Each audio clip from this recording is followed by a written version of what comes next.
Well, good evening, everyone. Welcome to Politics and Prose. I'm Brad Graham, the owner of the bookstore, along with my wife, Lissa Muscatine. And we are delighted, very delighted, to be hosting a veteran journalist, Todd Purdum.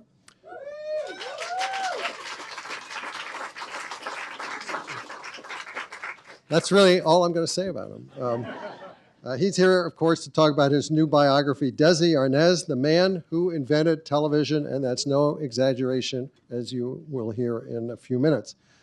In a journalism career that has spanned more than 40 years, Todd has written widely about politics, popular culture, and national affairs. At the New York Times, where he spent 23 years, he covered politics from City Hall to the White House, later served as diplomatic correspondent, and then moved to Los Angeles to be the bureau chief there. Since leaving the Times, he's been a contributing editor at Vanity Fair, a senior writer at Politico, and a staff writer and California correspondent for The Atlantic.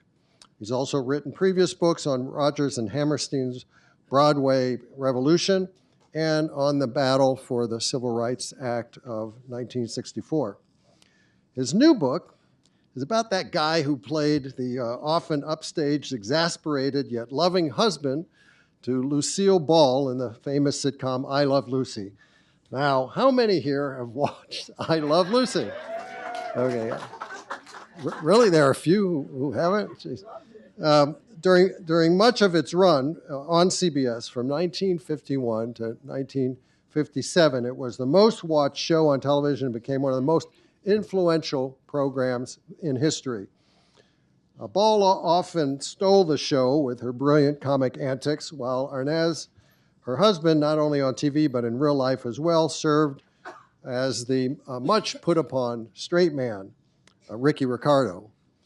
But as Todd recounts in this overdue acknowledgement and appreciation of Arnaz's contributions, it was Arnaz who functioned as the driving force behind the show and who played a seminal role in the early years of television, helping to transform its production methods.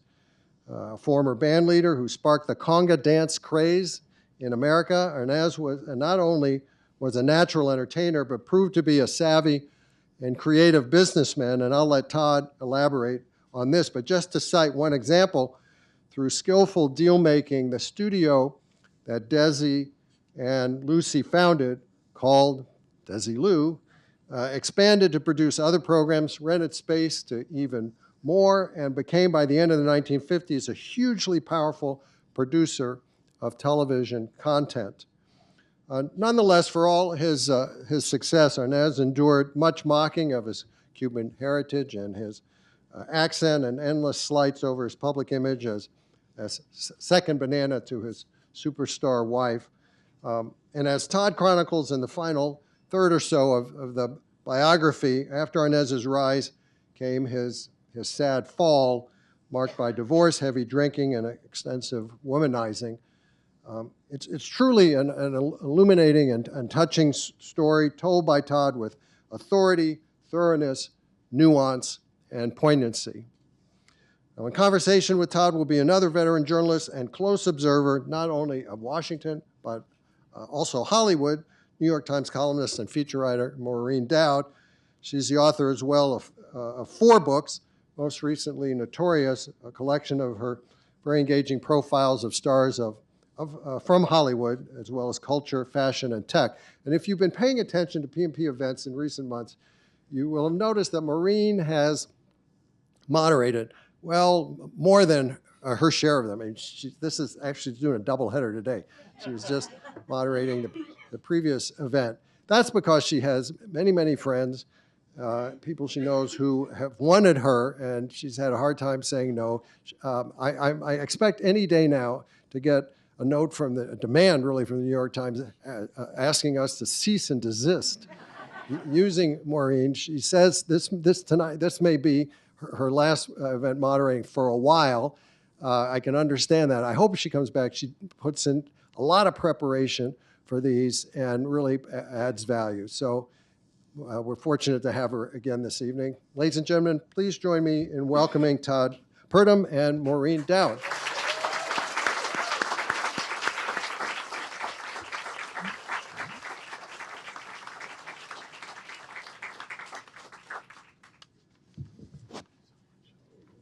Hello again.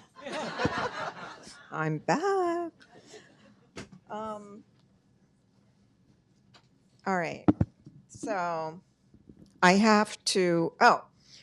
First of all, my sister has been listening to the book on tape, and she says that Todd has the most. I mean, we don't call it tape anymore. Sorry, Audible, and she says Todd has the most amazing Cuban accent when he does Desi. And as you know, Todd is the waspiest of the waspiest, a man who loves his seersucker. So before we go any further, I have to hear this accent. So I wondered if you could read just a little bit. Oh, no. Yeah. I'm the guy who took 8 years of high school and college French, so my Spanish is not very good. This is the part where, there was a lot of flack from the network, but they didn't want to show Lucy pregnant. It's so hard to imagine now. But they finally convinced them to let her be pregnant on the show. So they have a show where she announces the pregnancy, and it's in the nightclub. And Lucy's sitting there, and we'll just start. Hold on. Here, and then go to there. Well, I can't really read it in a Cuban accent, but he did say the word, so it begins, honey, no. Yes. He realizes that she's the mother. Really? Yes, why didn't you tell me? And Lucy, who's on the verge of tears, says, you didn't give me a chance. At this, Ricky leaps to his feet and says, it's me. I'm going to be a father. How about that? I want you to be my mother. I mean, my wife. By this point, Lucy and Desi's real emotions, as they remembered how hard they tried to have one baby, much less two, suddenly suffused their performances. And the Arnazes and Ricardos are magically as one in a moment of pure emotion that no acting could ever equal. Ricky gently takes Lucy's arm and glides her to the dance floor as several members of the band, concerned that Arnaza was so overcome he'd forgotten his next music cue, shout, sing the baby song. Ricky launches into an old song that had been made popular by Eddie Cantor, exulting, he'll have toys, baby clothes, he'll know he's come to the right house. By and by, when he grows, maybe he'll live in the White House. Ricky tells Lucy, I bet he's going to look just like you. And she demurs, oh, I hope not. We're having a baby. I bet she'll speak with an accent like you, Lucy says. She? Ricky asks. We're having a baby, my baby and me. Ricky nuzzles his wife, and Lucy, tremulous once more, bites her lip and starts to kiss him before breaking out in a radiant smile and tucking her head against his. All right, we're going to have to listen to Audible to hear the Cuban accent. It was a good try, though, right?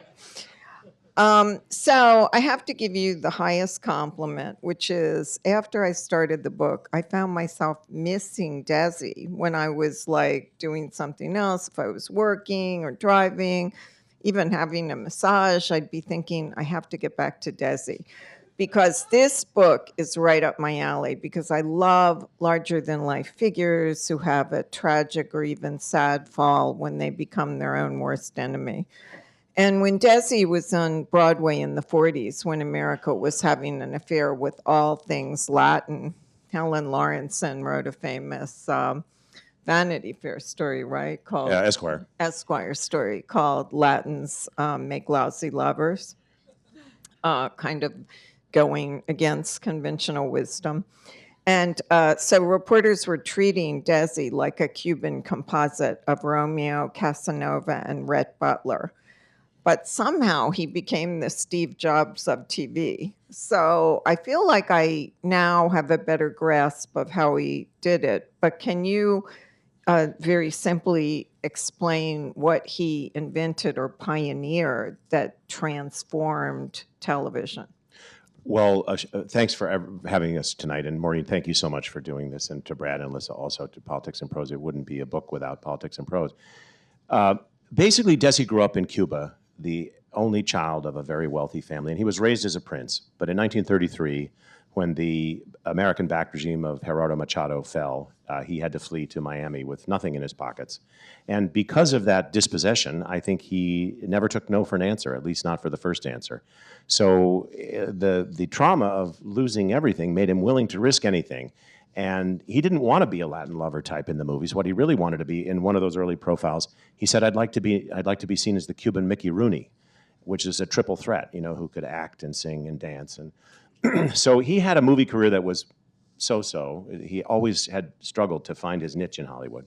But he had a successful band, and he got married to Lucy in 1940 when he came to Hollywood to make a movie of the version of Too Many Girls, which was the Broadway show that he'd been in. But he was always on the road, and he was faithful only in his fashion. And Lucy was in Hollywood making movies, so they would meet, as depicted in Aaron Sorkin's movie, at the top of Coldwater Canyon at dawn or dusk when they were each coming from their own jobs. So Lucy had a successful radio show called My Favorite Husband that was one of the last network radio shows on CBS, and they wanted her to transfer to television. And she said, I only want to go on television if Desi can play my husband. Well, since her husband in the show was the waspy fifth vice president of a bank, even Desi knew that he couldn't really play that role. And they decided they would do a show about a band leader and his wife, but CBS was not having it. They said, you know, we don't want you. No one will believe you're married. And he's like, well, we've been married for 10 years. And he said, so he came up with this idea of doing a nationwide vaudeville tour of big movie houses in major cities, and they did a comedy music act before the movies. And it was a smash, and the people loved it, audiences loved it, so CBS said, well, I guess we'll have to take a chance. And there was one advertising man, Milton Beo, who represented Philip Morris Cigarettes, and was accidentally the grandfather of Matthew Broderick, the actor, and he took a chance. And so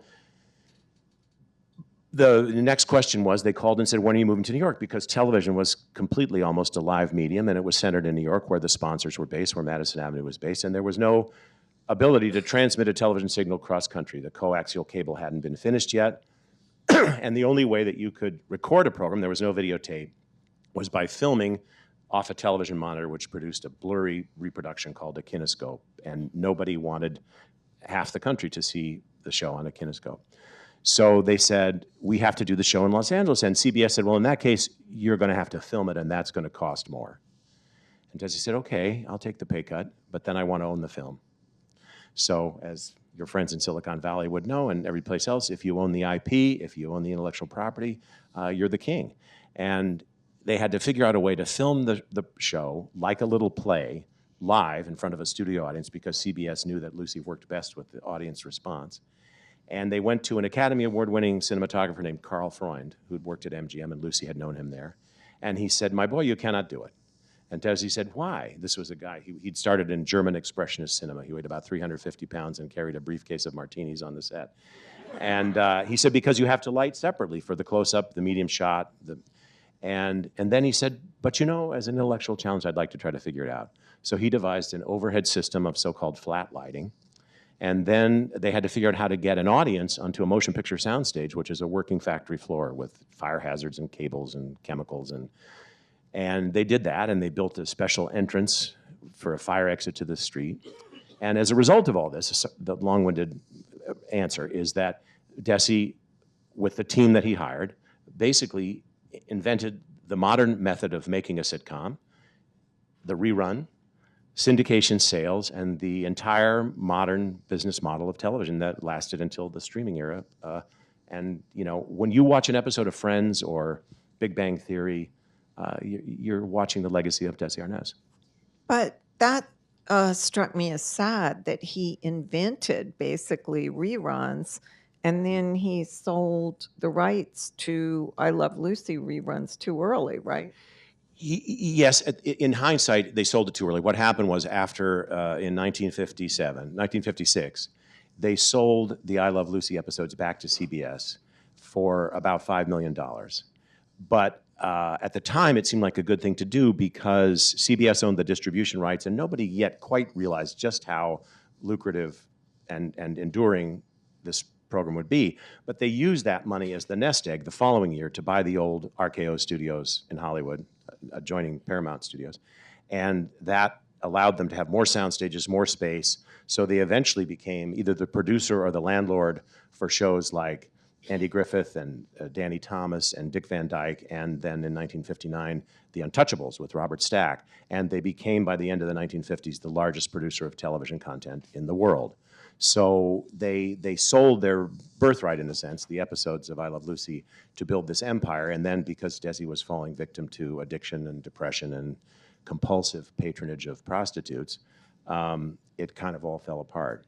But and Lucy Arnaz did a documentary about her parents in 1993 or 4, and she asked their lawyers and business advisor, why didn't she hit them on the, why did you do this? And like, well, it seemed like a good idea at the time. But of course, in the end, it was better for CBS and Paramount, you can still see it on Paramount Plus.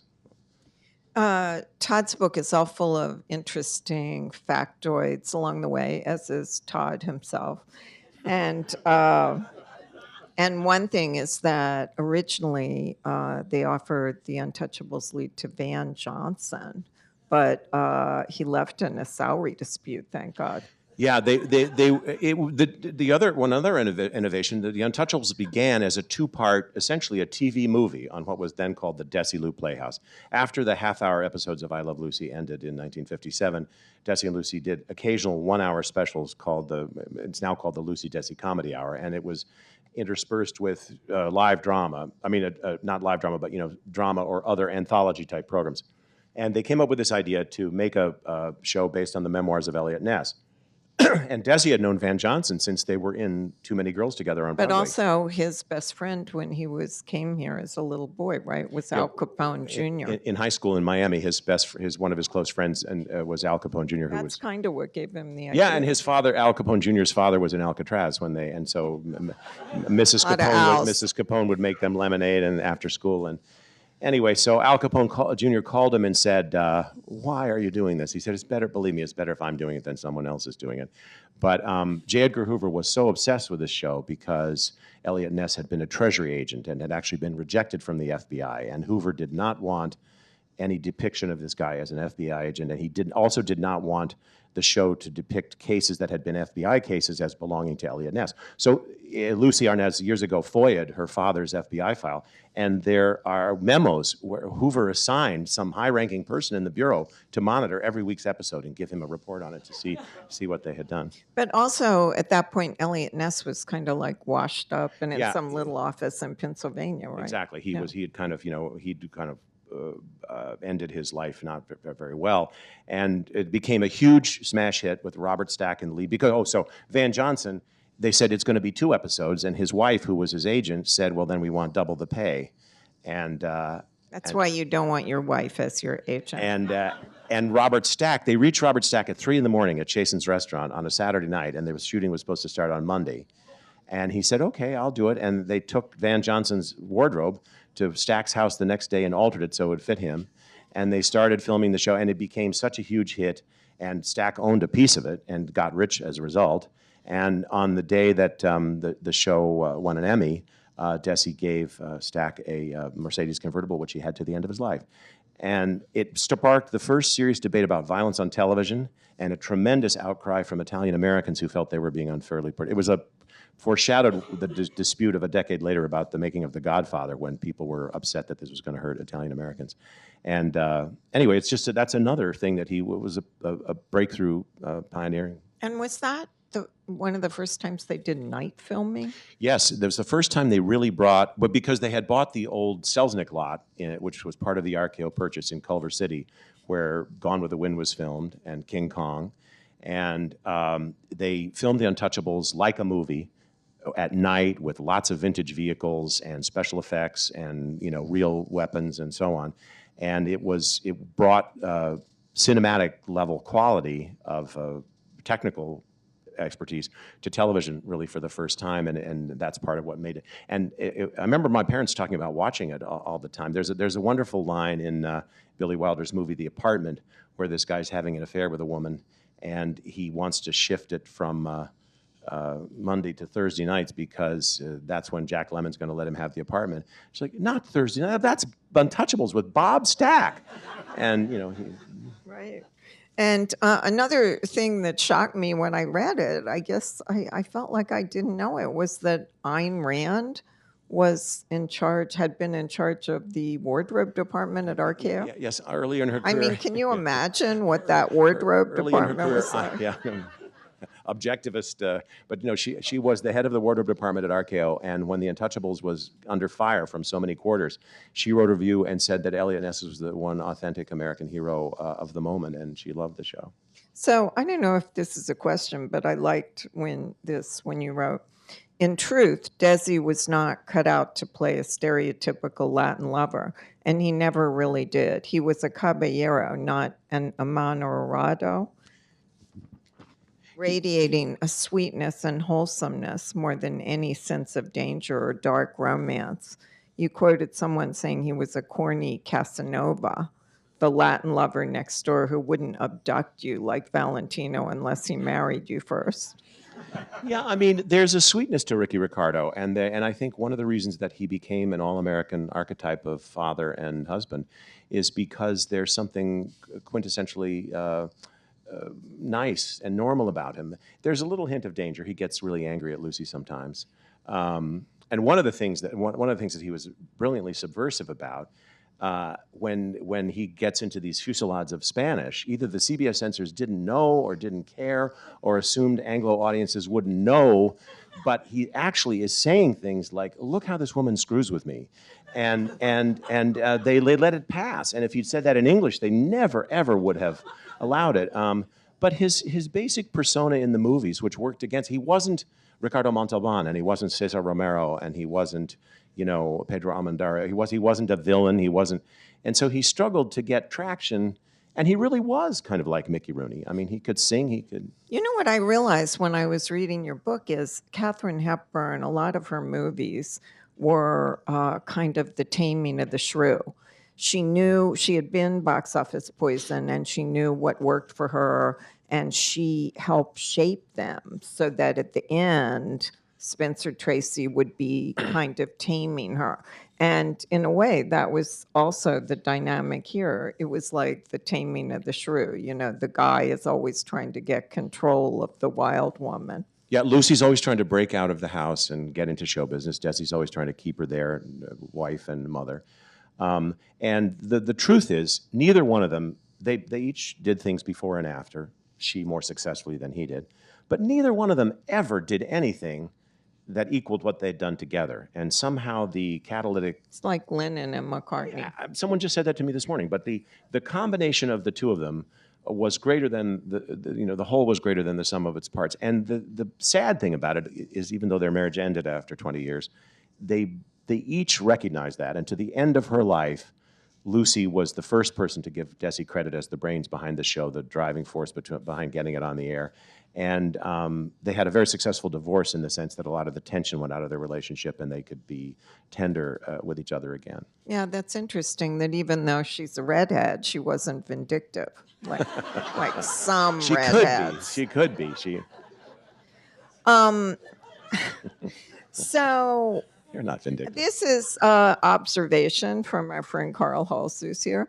He was sort of fascinated with the fact that when Lucy and Desi saw each other, it was a true coup de foudre, which like a thunderbolt hitting. And I've heard tell of that, but I have not experienced it myself. But tell us about that. Well, they each were dating other people. Lucy was living with basically an older director named Al Hall. Desi was dating both a dancer named Renee DeMarco and Betty Grable, who was just in the first flush of her fame. And they met each other when he came to Hollywood to make the movie version of Too Many Girls, which was about, he played a Latin American football recruit who had been sought by Harvard, Princeton, and Yale, but decided to play for Potawatomi College. And Lucy plays a rich heiress whose father sends her off to Potawatomi, which is his alma mater, and he hires 4 football players to be her secret bodyguards because he's afraid of what might happen to her. And she doesn't know that these guys are her bodyguards. And there's a scene early in the movie where Desi is working as a waiter in this inn, and Lucy gets out of a car, limousine, and passes him on the porch, and he faints and slides down the pillar of the porch. And she goes in and says, would someone come out here? There's a waiter fainted out here. And I think that gives a pretty good impression of what, when you see a movie, you can see people really falling in love if it happens. And they really were smitten almost instantly, and within 6 months they eloped and got married. And Lucy later recalled that when you fall in love with someone so quickly, you fall in love with everything about him. And she said that one of the things that she loved about him was the way he smelled, that he smelled like a baby, that he had a clean hair smell. And I think it's kind of amazing that, people who were so different, and she was 6 years older than he was as well. And he was somewhat self-conscious about that. But they really had one of the great, all their friends said they had one of the great love affairs of anyone they'd ever known, and there was never not tension in the relationship.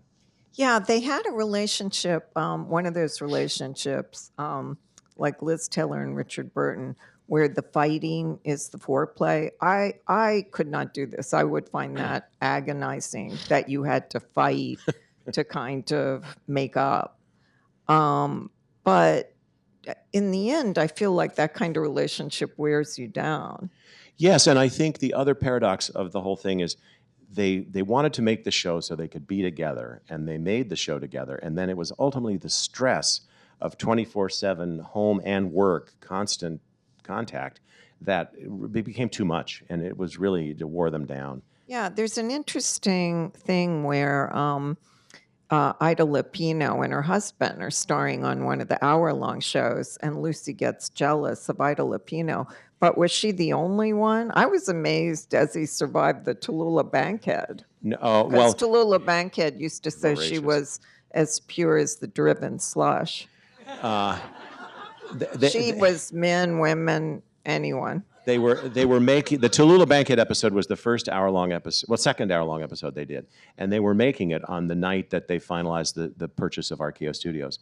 But during the rehearsal period, apparently Tallulah was crocked all week long and could never deliver a persuasive line reading, and so. Oh, it was supposed to be Betty Davis, but she broke her leg or something, and so the staff decides they have to have a writers' meeting without Tallulah to figure out what the hell to do about her, because this is going to be a disaster. And they go in the office, and the next thing you know, Tallulah comes in the room, and they're like, I guess we have to have the meeting in front of her. And Vivian Vance admires her sweater, which she promptly takes off and gives to her. And then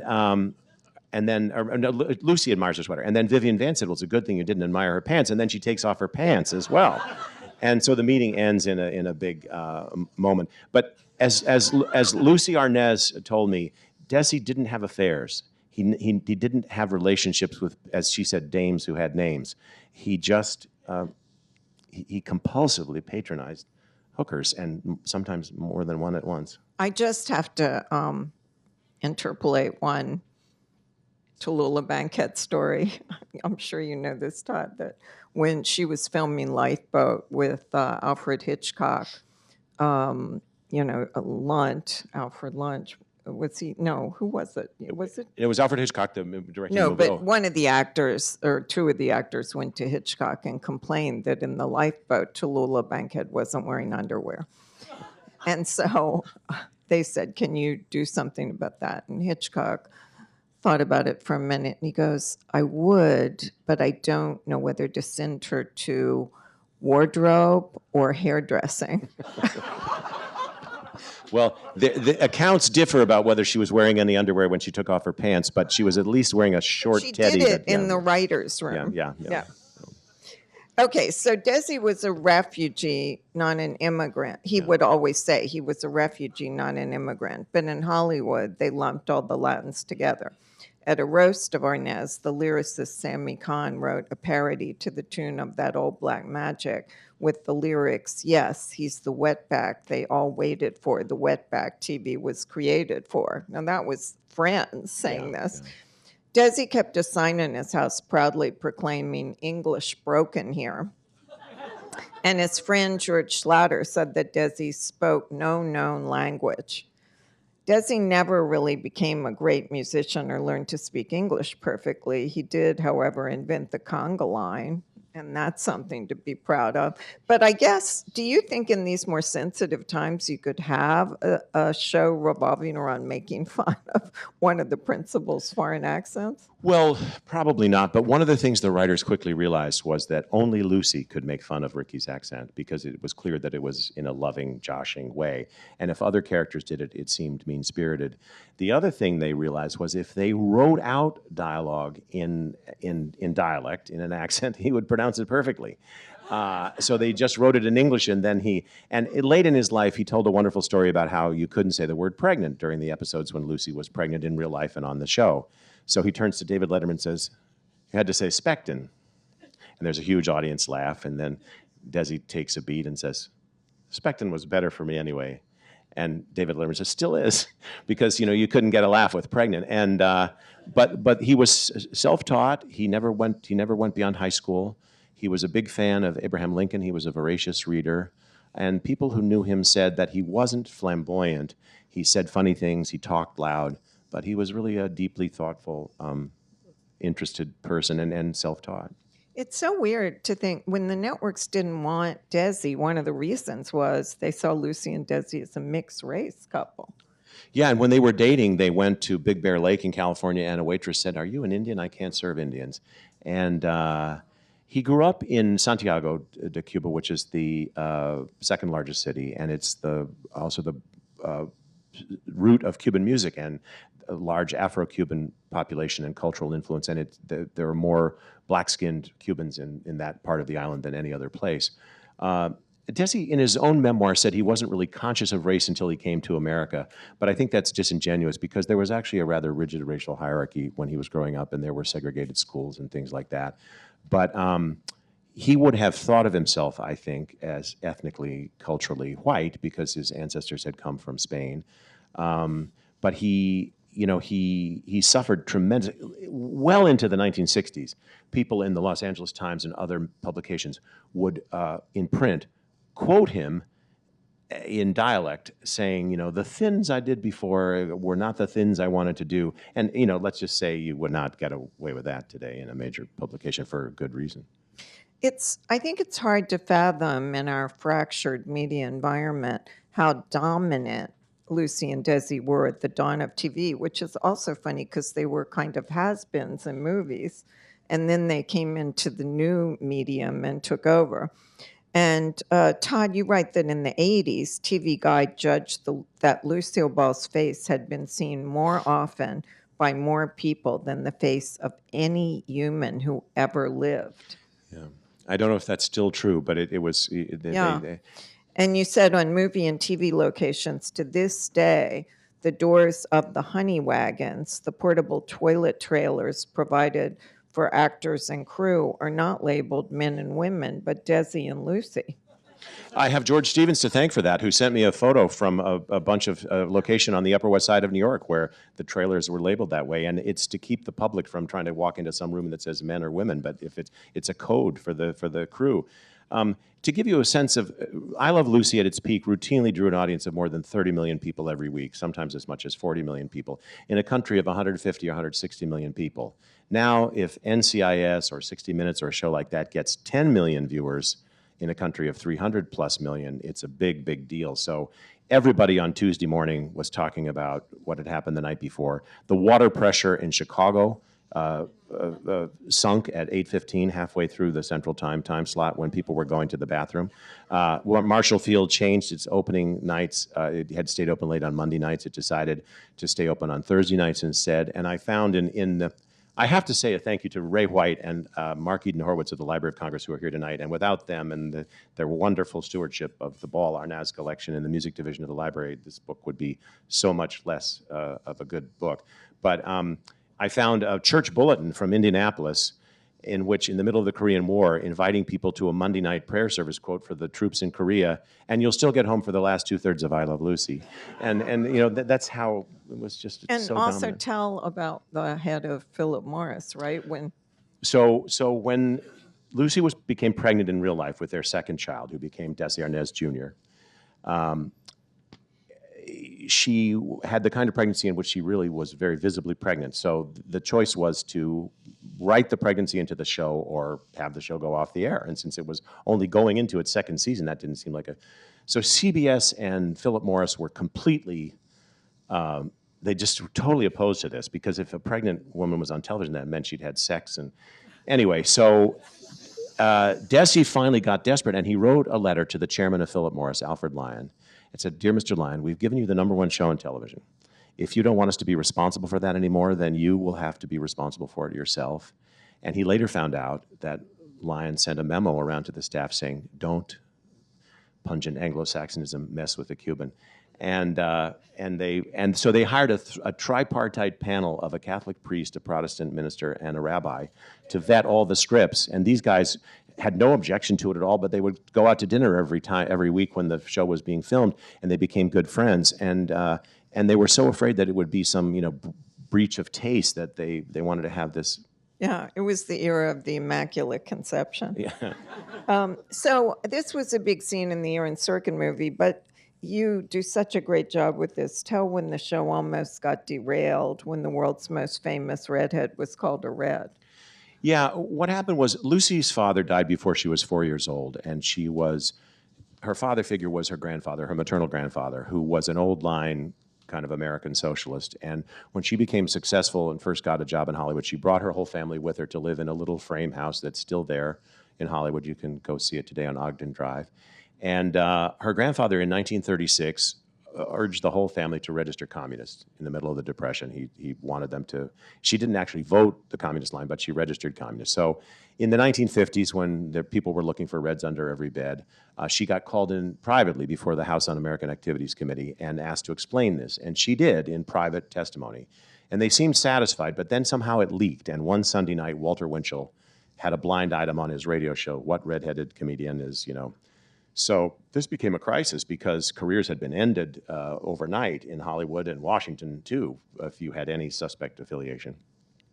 So Desi really did a brilliant job of handling the whole thing, and he got on the phone with J. Edgar Hoover, whom he'd known from the Del Mar racetrack, and he got on the phone with the editor of the Los Angeles Herald and said, and the congressman who was on the committee, and said, "You've got to hold a press conference and clear her name."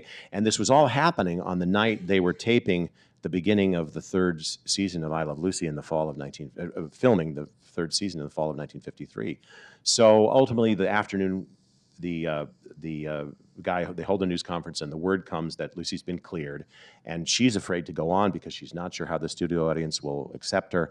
And Desi comes out and does his usual warm-up and said, "And finally, my wife, the mother of my children, my favorite redhead," and even that's the only thing about her that's red, and even that's not legitimate.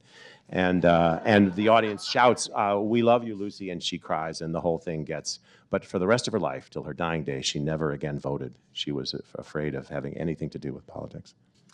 All right, I want Todd to read one passage from The Height of the Romance before we get to the romance being shattered. And also Todd has a beautiful voice, so if you want to sing the song, you can too. And I bet you do one audible.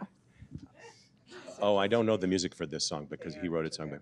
So they eloped to Greenwich, Connecticut, to the Byram River Beagle Club, where they were married by a justice of the peace, with a little dime store ring that turned greener and greener the longer Lucy wore it. And then he was still doing a show at the theater on Broadway live before the movie. So they had a party. That Saturday night after the wedding, Desi arranged a white tie party at El Morocco, the fashionable blue and white zebra striped nightclub on East 54th Street, for their friends, including Rodgers and Hart and George Schaefer, the president of RKO. They had been drinking champagne all day and didn't get to bed until 6 o'clock Sunday morning. Waking with a thirst, Desi slapped Lucille's behind and asked her to get him some ice water. She complied, but when she woke up again a few hours later, she told him he could get his own water. It was an omen. In their marriage, Desi adopted the Latin husband's dominant domestic attitude, and for a long time, Lucille would let him. After his Roxy engagement was done, Desi showered Lucille with tenderness on their honeymoon trip back to Hollywood. He combined 2 sleeping compartments on the Santa Fe Super Chief into one rolling suite and filled them with red and white carnations. Lucille's favorite flowers were actually lilacs, but carnations would become Desi's signature gift bloom for the rest of their lives. When he sat quietly strumming his guitar and humming to himself, Lucille worried that he might already be bored until he emerged from his reverie with a love song he'd composed just for her. When I looked into your eyes, and then you softly said, "I do," I suddenly realized I had a new world, a world with you. A world where life is worth living, a world that is so new to me, a world of taking and giving, like God meant the world to be. Where good times will find two to greet, where hard times will find two to beat. I found my new world with you, darling, when you softly said I do. To go with his ballad, Desi had adopted a new name for his wife, a soft, Spanish-sounding diminutive that reflected his unique pride of place in her affections. Other men had loved Lucille. He alone would love Lucy. So I was here earlier talking to my friend Dawn Tripp, who's here, about her gorgeous novel, Jackie. And Jack Kennedy was one of the most compulsive cheaters of all time, and Desi was another. But in Desi's case, he thought it was his divine right as a Latin man, or as their daughter said, it didn't count because he was seeing hookers. So can you tell us how Lucy, like Jackie, was able to kind of rationalize that behavior even when it became public and humiliating for them? Well, Desi had grown up in Cuba with both his father and grandfather having his casa chicas, a separate little whole household with another woman, not their wife. And he experienced his sexual initiation in a very fancy high-end bordello in Santiago. And then he became a patron of Polly Adler in New York, who was the most notorious madam of the Depression Prohibition era. And everybody from Robert Benchley to George S. Kaufman, all the cream of Broadway and society would go to her house of ill repute. And Desi he became like JFK, I think. He had a compulsive need for a commitment-free sex. And Lucy never liked it. She never accepted it. She never accepted when he said, it's meaningless, it means nothing to me. But she tolerated it until it became public. And in the late 1950s, it became the subject of an article in Confidential magazine. I want Todd to read that part. And that was just too much for her to take. Desi's growing fame and success brought other unwelcome attention to activities he would have preferred to keep quiet. In December 1954, he became the target of Confidential, the scurrilous scandal sheet magazine that made a specialty of exposing drug use, infidelity, and sex perversion, aka homosexuality, in Hollywood, Washington, and New York. Does Desi really love Lucy? The cover story asked. Behind the scenes, Arnaz is a Latin Lothario who loves Lucy most of the time, but by no means all of the time. He has, in fact, sprinkled his affections all over Los Angeles for a number of years. And quite a bit of it has been bestowed on vice dollies who were paid handsomely for loving Desi briefly but presumably as effectively as Lucy. The article detailed an incident from the previous August when Desi and a male relative, presumably the incorrigible PR guy for Desilu, Kenny Morgan, had huddled at a bungalow at the Beverly Hills Hotel and ordered 2 cuties, medium rare, from one of Hollywood's best door-to-door dame services. The story cited chapter and verse of other incidents dating back to Desi's amorous wartime exploits in the Army, the very betrayals that had led Lucy to file for divorce. She filed for divorce one time in the middle of World War II, but then on the morning that she was going to go get the preliminary decree, they made up and fell in bed with each other, and it invalidated the divorce under California law. After Lucy asked a Desilu staffer to buy her a copy of the magazine, Desi attempted to put a brave face on the situation, openly waving a copy of the issue on the set and exclaiming, "Look what those SOBs are saying about me now." Lucy's reaction to this protestation went unrecorded, but around this same time, the Arnazes were hosting a dinner at their home in Rancho Mirage with the comic musical star Danny Kaye and his wife Sylvia Fine, the French-born opera star Lily Pons, and Martin Leeds, a Desilu executive. In the middle of dinner, Kaye, who had begun his career in the no-holds-barred world of the Borscht Belt, needled Arnaz. As Leeds would later recall the scene, Danny says to Desi, "I see you made Confidential." And Lily Pons says, "Qu'est-ce que c'est le confidential?" And Danny looks at her and says, "A magazine about fucking." Two little bright spots on Lucy's face, nothing from Desi. For Lucy, the feeling of private betrayal was hardly new. The red flush of public humiliation was. It would get worse. But Lucy may have strayed too, or maybe she just wanted to make Desi jealous. And Desi hired a private investigator. And tell about his masterstroke with the box on his bureau. Oh, well, so at the end of the marriage, when she finally said, "I wanted it," it's unclear who said they wanted a divorce first, but they had an angry encounter at the studio one day. And she stormed out, and he went home and then went to his dresser. And in a little box where he kept cufflinks and other things like that, he pulled out a telephone number with a New York number and handed it to her, presumably because he thought she was having an affair with somebody at that number in New York, and she blushed, and as Desi said, the blushiest blush since Bambi met Fawn. And she told the press at one point, I like to play games too, but the truth was she was really very deeply hurt by it, and she just really couldn't take it anymore. Tell about the scene with Scotty Bowers. Oh, so our friend Matt Tiernar made this wonderful documentary a few years ago about this notorious male hustler in Hollywood who's slept with both genders and all sorts of stars, and he made money on the side by being a bartender at Hollywood parties. And apparently Lucy went up to him at one of them and said, I know what you do. Stop pimping for my husband, and slapped his face in the middle of the party. So she was not under any illusion. Rosemary Clooney told me once that they lived across the street from Lucy and Desi down the block, and that she had told Desi Arnaz, face it, we didn't have a chance on this block, a Cuban at one end, a Puerto Rican at the other, because she was married to Jose Ferrer, who cheated with her on her honeymoon. And so I think it was a painful thing for Lucy, and a painful thing for the kids to see. They saw too much of the fighting. Desi Jr. had the best epitaph for the end of the world's most famous marriage. He said, they had it all, as Muhammad Ali said, I had the world and it was nothing. So why did Desi burn out so early? I mean, what was he, 46 when he retired? Oh, yeah. He was born in 1917. Or belated imposter syndrome? I think it's he imposter had the magic touch. Yes, I think it's a lot of things, Maureen, and I think it's imposter syndrome. I think he and Lucy both had childhood trauma, and I think Desi would be said to suffer from what we now call PTSD. He saw his whole world destroyed in front of his eyes in Cuba. His house burned, his mother's piano smashed to pieces, a beheaded person with his head on a pike, and I think he really suffered, and then he anesthetized himself with alcohol and also partly maybe with the sex, and he was too macho to seek help, although I couldn't have written the book without the incredible trust and generosity of Lucy Arnaz and Desi Jr. And Lucy opened her house and her family archive to me and gave me things, including Desi's medical records, letters from a psychiatrist that he consulted. He and Lucy both sought marriage counseling, believe it or not, from the Reverend Norman Vincent Peale, who later would be known for marrying Donald and Ivana Trump. But Peale worked with a psychiatrist who was actually named Smiley Blanton and had been analyzed by Freud himself. And there are letters in the book from Dr. Blanton to Desi explaining a little bit about this nature of maybe imposter syndrome and the paradox that the more successful he got, the more inauthentic and tortured he felt, and the more he sought surcease from sorrow. I would have liked to hear more about Lucy's relationship with Ethel, Vivian Vance. I've seen other things that suggested Lucy wasn't that nice to her, was jealous of her. By all accounts, they had a kind of sisterly relationship. They were ultimately very close.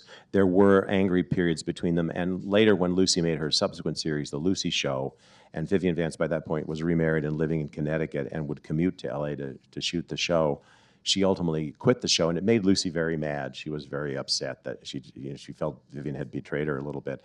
But people say that they were like sisters. They argued fiercely, but came to deeply depend and love on each other. And why didn't William Frawley, Fred, like Ethel in real life?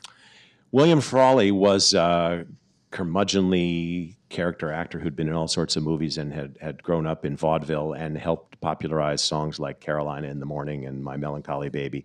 And he didn't like Vivian Vance. He thought her talents were not so great. She hated having to play his wife because he was a lot older, and she didn't think that he was very nice to her. So the one unhappy real life aspect of making the show was that those two hated each other's guts, and it probably was effective because Fred and Ethel were not supposed to be, I mean, there's an episode in the same episode where Lucy and Ethel are working in the chocolate factory. The other part of that episode is that Fred and Ricky say that we can take over the house. We'll make dinner. So Fred makes a 7-layer cake that's about as thick as a pizza, and Desi decides to make arroz con pollo, and he wants to know how much rice you should use for 4 people. He winds up putting a pound per person, but he asks Fred, do you know anything about rice? And Fred says, I had it thrown at me on one of the worst days of my life. But, so But Frawley was famous for only reading the pages in which he had dialogue. So he often didn't understand the jokes or what was funny.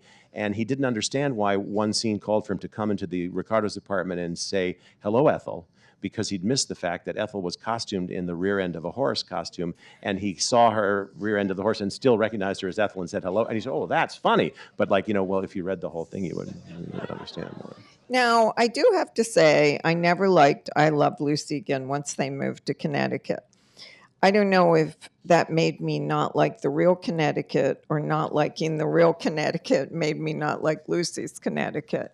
But either way, I didn't care about them raising chickens. Although one of those shows had higher ratings than the Chocolate Factory, right? Yeah, and well, when Lucy raises chickens and she's going to perform at little Ricky's school program, and she's trying to hide all these eggs in her blouse because they can't, the chickens are not laying, and she and Ethel go buy a bunch of eggs, and they don't want Ricky to see that they've bought these eggs from the supermarket, so she fills her blouse with eggs, and Ricky comes home and wants to practice the tango that they're supposed to do that night and she keeps holding him at bay, and in the final moment they smash completely and all the eggs go everywhere, and it was apparently the longest laugh in the whole show. And Jay Sandrich, who later became the director of the Mary Tyler Moore Show and the Cosby Show, was a young assistant director at the time, and he said they actually had to shave down the laugh because it would have stopped. It was too cold. Tell about the laugh track that preserved their mother's laugh. Yeah, so one of the things that Desi was insistent on was having They moved their mothers in with them. Right? They didn't actually physically live with them, but for each of their lives, they had the responsibility for the care and feeding of their mothers. Desi's parents got divorced. His mother was an imperious, aristocratic woman from Cuba who came and never really learned English, insisted that Desi buy her a car that she couldn't even drive. One Christmas, at the height of his success, he bought her a house in Beverly Hills and furnished it with monogrammed linen and china and everything that he meant to replace all she'd lost in Cuba. And Desi Arnaz told me that she came and opened present after present and turned to him and said, "Everything for the house?" And he was just crushed that, what was The laugh track. Oh, so their mothers both came to every filming, and they sat in the bleachers. And apparently Lucy's mother, Dee Dee, had a very distinctive laugh. And people say that on laugh tracks that still appear on sitcoms today, if you knew her, you can hear Dee Dee Ball's laugh still echoing down through the years. How long did it take you to watch every episode, and what was your favorite? I didn't watch all 179. I watched an awful lot of them. I think my favorite performance by Desi is when he tells the story of Little Red Riding Hood to little Ricky to help him go to sleep. And he acts the whole thing out in a mix of English and Spanish. And Little Red Riding Hood is going to her grandmother's house with a basket full of tortillas, frijoles, y vino, because grandmama is feeling lousy. And when I showed this, I went to Cuba, I went to Santiago, and when I showed this to my Cuban hosts and guides, they immediately said, he's a Santiago. He speaks with a Santiago accent. And it never occurred to me that he would have had a very distinctive regional accent of the part of the island where he'd come from. And it's just it goes on for about 5 minutes, and it's a tour de force. It's just extremely tender, and the whole time Lucy and Ethel and Fred are looking through the bedroom door and watching him do this. And it's just a very tender moment. And he was a very skilled, the people who worked with him said that his first reading would be excellent, and it would never get any better, and it would never get any worse. Whereas Lucy, as depicted by Nicole Kidman in the Sorkin movie, spent the whole week refining the props and her physical moves. But That is so crazy that Nicole Kidman, whose face is completely frozen, was playing Lucy, whose face is completely rubbery. I didn't find that a very Maybe effective. Kate Winslet or something. Yeah, well, there was supposed to be Kate Blanchett originally, and then she didn't want to make the movie once Aaron was going to direct it. She didn't want to do that. And my final question is, was Lucy funny in person, or was she more of a skilled physical comedian? Everyone says she was not funny verbally in person. She couldn't tell a joke. She'd get tangled up. She'd lose the punchline. Her daughter said that what she was funny at is if she had some adventure in life that morning and wanted to tell you about it, and then she'd act it out and play all the parts, and then she was funny. But she was a very hard worker, and her favorite means of relaxation was fiercely cleaning the house or rearranging her drawers. And she also was kind of she never forgot the privation she'd had as a child. She hoarded pencils from the company. If they'd give her reimbursement checks for small amounts, petty cash, she wouldn't cash them. And they're like, Lucy, you're screwing up our bookkeeping. She's like, I just like to have them in the drawer, feeling that. Yeah, like, Lucy, clean to relax, which I do not understand at all. So, do you guys have some questions? Pete Williams. So if it was Winchell's column that raised the problem for her, how did they end up having him as the announcer or the narrator on the Untouchables? Pete just asked if it was Walter Winchell whose column sparked the Red Scare, why did they have him as the narrator? It was a very sore point between them. Lucy was very upset that Desi had done it, but Desi thought that Winchell would bring verisimilitude and Depression-era authenticity with his Mr. and Mrs. America and all the ships at sea, with rat-a-tat-tat delivery. But it was a source of tension. Lucy was not happy about it. Then he asked Winchell to do something else. Yeah, he asked him to do another show called The Walter Winchell File, which was... Thank you both for this talk. Great questions and great stories. So you should go on the road. It's a great partnership. I'll You go. can take some time off of your day job. I have a comment and then a question. My comment is, it seemed like the structure of every show would be Lucy scheming would result in a bad moment for her, and she would get caught with her hand in the cookie jar, and Lucy would say these words, and I can't say I'm like him, but Lucy, you got some splaining to do. And that was so lovely. I just loved that. And then you saw the deer in the lights head. So my question is, talk about why the studio system was so successful. Was he hands-on in hiring writers, developing scripts? How did the Andy Griffith Show come into being? Well, that was part of the whole Danny Thomas universe, which came into the Desi Lou fold.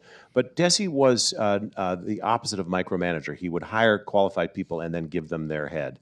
But he had a really uncanny eye for picking talent. I mentioned Jay Sandrich, who was the assistant director of I Love Lucy, went on to direct The Cosby Show and Mary Tyler Moore. Quinn Martin had been a Desi Lou editor, and he created the FBI and Barnaby Jones and those police shows. Aaron Spelling, who created all those jiggle TV shows of the 80s, he had been a bit actor in an I Love Lucy episode and started out. So Desi had an uncanny eye for talent, and then he would let the people do their jobs. Thank you. Todd didn't mention one of my favorite. I like the shows when they went to Europe. And one of my favorites was Lucy and Ethel get to Paris, and they just have to have a Paris creation dress.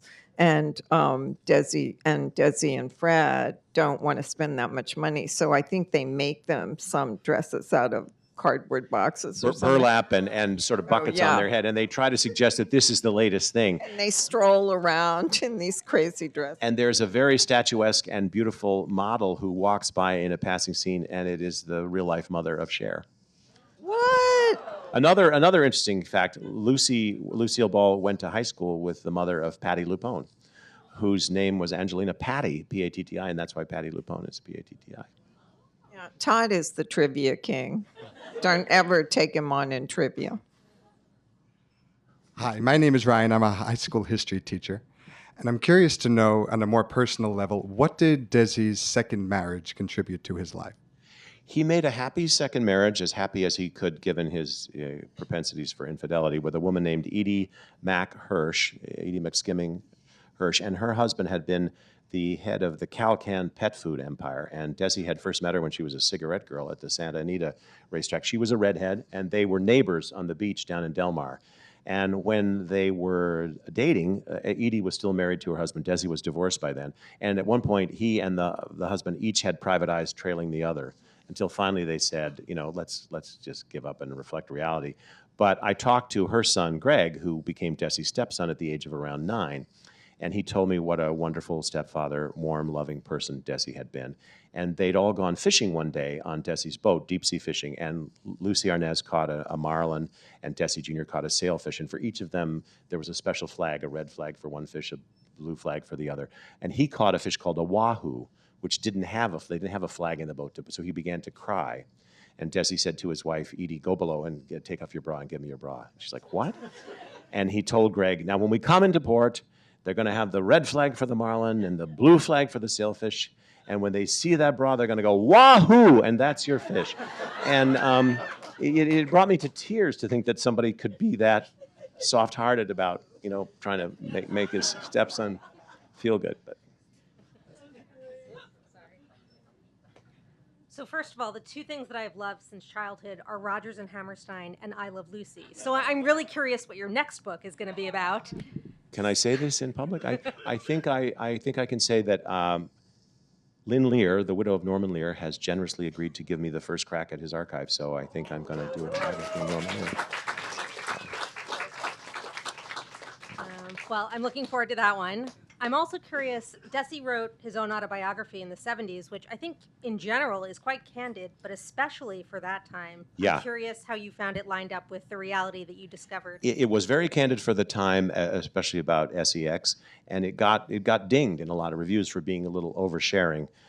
It's going to be reissued next year. Lucy, his daughter, has done a new edition. It's very, in his voice, it's very real. He felt that he had been deprived of so much credit at certain points that he bent over, he makes the error in the book of taking credit for things that were really a collective achievement. And that's the one thing that I would say is kind of unreliable about it. But his accounts of growing up in Cuba and his the beginnings of his show business career are very, very riveting. And it's worth reading, definitely. He took too much credit in the book from Jess Oppenheimer, the chief writer, right? But Yeah. Oppenheimer had his revenge because, unlike Desi, he did not sell his right to reruns. Yeah, the Oppenheimer family still owns 15% of the show, and they keep cashing the check. Never had to work again, right? But he never had anything approaching that success again either, so it's a mixed bag. Oh, great shirt. I'm a fan. I was raised on I Love Lucy, and to this day, I Love Lucy is the one thing that my mother and I can talk about in this charged political climate. It's the one thing that brings us together. And she often said she grew up watching it, and because of the very difficult childhood she had, she said that's how she learned how to be a loving parent by watching TV. And she often harkens back to the days of I Love Lucy when TV was wholesome. So we both indulge in reruns on a regular basis. I had a question about, there is a few episodes when the Ricardos go back to Cuba, and Lucy and little Ricky get to meet Ricky's extended family. She accidentally calls Ricky's uncle a big fat pig, and smashes his cigars. I wondered, did Desi in real life, after the trauma he experienced, did he ever go back to Cuba? And I wondered if you could talk a little bit about his politics. I thought I knew everything there was to know, but I didn't know that about Lucy, that she never voted again. Desi went back to Cuba. Desi arrived in Miami in 1934 when he was 17 years old, and he arrived without proper papers. A few years later, about 3 years later, when he was working in his first job in a band at the Baroni Plaza Hotel, an immigration officer came by to say, "You are not allowed to be working, but I'm going to give you 3 months to go back to Cuba and apply for permanent residency." And he did, and Desi did. And Desi in his memoir said, it just shows you there are some good people in this world. But I think at this time when it's so fashionable to bash immigrants, we ought to remember that talent comes in all kinds of shapes and sizes. And if that immigration officer had had a different attitude, we might never have had I Love Lucy. The thing about I Love Lucy's permanence today is you never know that Harry Truman is president or the Korean War is going on. And so it's really like Greek comedy. It's about the fundamental emotions of human life: jealousy, regret, rivalry with your friends. And I think that, that's one of the things that makes it so eternal. Desi, in an unpublished draft of his memoir, talked about over the years he'd gotten letters from all sorts of men who said, "Thank you for saving my marriage. I thought my wife was completely nuts. And then I see Lucy and I realized it's just the way people are." And he said, "Unfortunately, I was never able to write Ricky a thank you note for saving my own." But I think people still identify with those, fundamental emotions. One thing I was surprised about in terms of politics was the Desi campaign for Richard Nixon. Oh, yes, sorry. Desi was a conservative Republican. I mean, he was a self-made man who thought that, and he campaigned for Nixon, and Nixon made him the unpaid, unofficial ambassador to Latin America or whatever. Let me just say the Nixon Library doesn't have any papers related to this. I tried to find them, but he was. Desi Jr. also said something important to me, which was, what was the show about? It was about tensions and conflict. They almost hurt each other every Monday night, and then they pulled back. And good lesson. Thank you very much. Jackie. You just mentioned Desi Jr., and that was my question. After growing up on the show as a small child, I was of an age that I became a big fan of Dino, Desi and Billy. And Dean Martin's son, Desi Arnaz's son, and Billy Hinchy. Yep, Billy Hinchy. I don't think he was anybody's son. He was just somebody. Yeah, like, it was somebody behind the Yeah. camera. Anyway, so you've mentioned Lucy Arnaz several times, and Desi just a couple. I just wondered what Desi Jr. does today.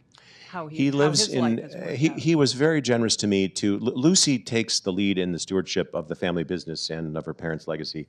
Desi Jr. lives in Boulder City, Nevada, where he went because he got sober around 1981. But he there lived, was some damage. oh, with he had a him. lot. He lived very He fast said, and hard. You quote him saying that he was raised by a black woman who worked for them. Yeah, he was raised by his grandmother and by a nanny who was there with them. But he ultimately he had a very vivid teenage years. He dated Patty Duke, then he dated Liza Minnelli. He was Liza Minnelli's date at the Oscars on the night she won her Oscar for Cabaret. She dumped him for Peter Sellers. And finally, in 1981, he realized his life was completely out of control, and he got sober through involvement with something called the New Life movement, which was a self-actualization, self-realization addiction program run by a guy named Vernon Howard, who combined Eastern mysticism and religion with kind of 12-step work. Anyway, I wound up having a series of very long and emotional conversations with Desi Jr., and finally one on-the-record interview. He didn't want to see me in person. He's kind of private. But he too was very generous in sharing his thoughts about his family. Bill Nye, the last question. Can you tell us about the picture on the cover? Oh, well, I had a wonderful photo researcher, Melissa Goldstein, whom I got from old friends at Vanity Fair. And I'm not sure exactly where she found this cover, but it's a wonderful image because it shows, we wanted to show that, that he wasn't just a straight man, and he wasn't just a second banana, that he was a creative person. And here behind the camera, it shows kind of the energy. I have to say, when I was writing this book, I had an increasing identification with Desi because Desi really struggled to be taken seriously, to get on the air, to get on the show, to be taken seriously in Hollywood. And this book was a book that struggled to be taken seriously. My own agent was completely unenthusiastic about it.